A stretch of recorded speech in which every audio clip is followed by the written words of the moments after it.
আসসালামু আলাইকুম। ছাদে এসেছি। বৃষ্টি পড়ছে গুড়ি গুড়ি, কিছুক্ষণ আগে অনেক জোরে জোরে হচ্ছিল, কিন্তু বেলা হয়ে গেছে অনেক, যার কারণে এখন ছাদে আসতে বাধ্য হলাম। যেহেতু আজকে লাউ রান্না করব আর ছাদের গাছের, তো এটা নিতে এসেছি। 2টা লাউ আছে, সেগুলোই নিব। তো ভালোই বৃষ্টি হয়েছে, তো চলুন লাউ কাটিয়া ছাদের বর্তমান অবস্থা কি হয়ে আছে এটা দেখি।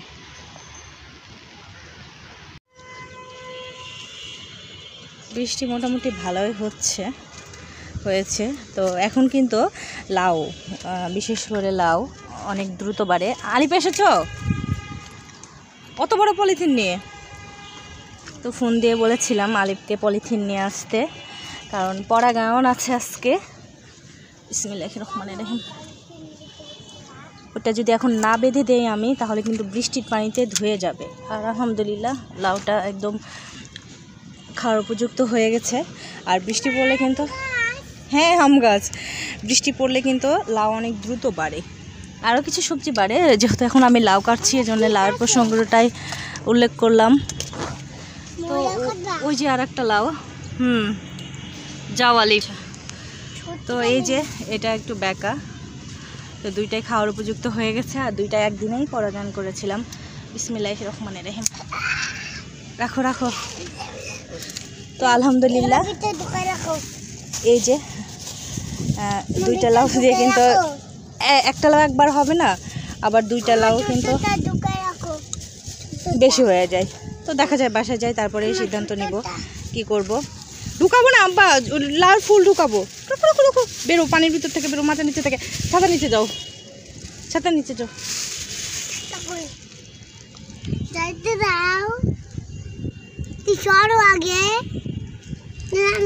হ্যাঁ, ড্রাগনের ফুল ঢাকতে হবে না। আলিপ কয়েকদিন থেকে বলছে বারবার করে ড্রাগনের ফুলগুলি ঢেকে দিতে, কিন্তু ওগুলো ঢাকার প্রয়োজন নেই। যেদিন পরাগায়ন হবে সেদিনকে ঢেকে দেবো। তবে আজকে যেহেতু লাউয়ের পরাগায়ন করব, মানে লাউয়ের পরাগায়ন আছে, সেই জন্য লাউয়ের ফুলটা ঢেকে দেবো, যেন রেণুগুলি না ধুয়ে যায়। তো এই যে স্ত্রী ফুল আর পুরুষ ফুলগুলি কিন্তু আমি বেঁধে রেখেছি কালকে, কারণ থাকে না পরাগায়নের সময়, দেখি একটাও ফুল থাকে না, পাখিতে খেয়ে নেয় না, মানুষে ছিঁড়ে, জানি না। তবে 5-6টা মতো বেঁধে রেখেছি, এখান থেকে 2-1টা কাজে লাগাতে পারবো। তো এভাবে করে বেঁধে দেবো। আসলে বৃষ্টি পড়ছে, ছাদা এক হাতে ফোন সম্ভব না, তো অফ ক্যামেরাই করে নিব। তো দুপুরবেলা তো এভাবে পলিথিন বেঁধে দিয়েছিলাম, আপনাদের সাথে বললাম যে পলিথিন বেঁধে দিব। তো এই যে পলিথিন বেঁধে দিয়েছি, এখন হচ্ছে খুলে পরাগায়ন করব। তো খুলে নেই, এক হাতে হবে না। তো এই যে কত সুন্দর হয়ে আছে। আর এদিকে পুরুষ ফুলগুলিও কিন্তু খুলে নেব, দেখব কোনটা ফুটেছে। এই যে, আর যেহেতু এখন হচ্ছে দিনের বড়, মানে দিনটা লম্বা অনেক, তো সন্ধ্যার আগেই ফুটে। শীতকালে কিন্তু দেখা যায় যে সন্ধ্যার পরে ফুটে, এই জন্যে কিন্তু অপেক্ষা করতে হবে ফুল ফোটা পর্যন্ত। এই যে এটাও কিন্তু ফুটে গেছে, এটা দিয়ে পরাগায়ন করব। আর এটা দেখি, আমি এইগুলি দিয়ে আবারও সেমভাবে বেঁধে দিব, না হলে কিন্তু আমার পরাগায়ন হবে না। আর ওই স্ত্রী ফুল আছে ওইদিকে, ওগুলির জন্য বেঁধে দেবো। তো খুলে নিই, তারপরে একেবারে পরাগায়নের জন্য আসছি। আজকে কিন্তু আমার কপালটা অনেক ভালো, একটা স্ত্রী ফুল আর পুরুষ ফুল কিন্তু অনেক আছে। আপনাদের সাথে আর একটা বিষয় শেয়ার করি, মানে সবসময়ই বলি, এই যে এই ডোগাটা যেহেতু হচ্ছে লাউ চলে এসেছে, তো এই ডোগাটা বাড়ছে অনেক দ্রুত, মানে মোটা হয়ে বাড়ছে। তো এটা আর হচ্ছে বাড়তে দিব না, এই যে এভাবে করে কেটে দেব। আর এর সাথে যে শাখাগুলি বের হচ্ছে, এগুলো ঠিক এভাবে করে কেটে দেবো। এই যে শাখা, কোনোটাই রাখবো না, দেখে দেখে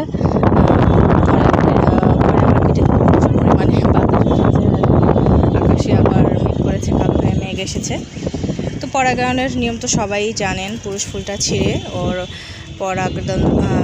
পুলিঙ্গটা বের করে, মানে রেণুগুলি যেন হাতের নাগালে আসে, এভাবে করে ছিঁড়ে তারপরে আপনাদের দেখাই।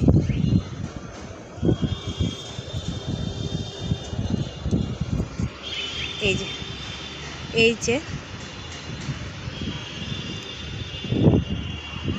বোঝা যায় না, এই যে এভাবে ছিঁড়ে নিয়েছি। অনেক সময় দেখা যায় ফুলের পরিমাণ যখন কম থাকে, আবার ফুল স্ত্রী ফুল বেশি থাকে, তখন কিন্তু এই যে পাপড়ির ইয়েতেও দেখেন রেণু লেগে আছে।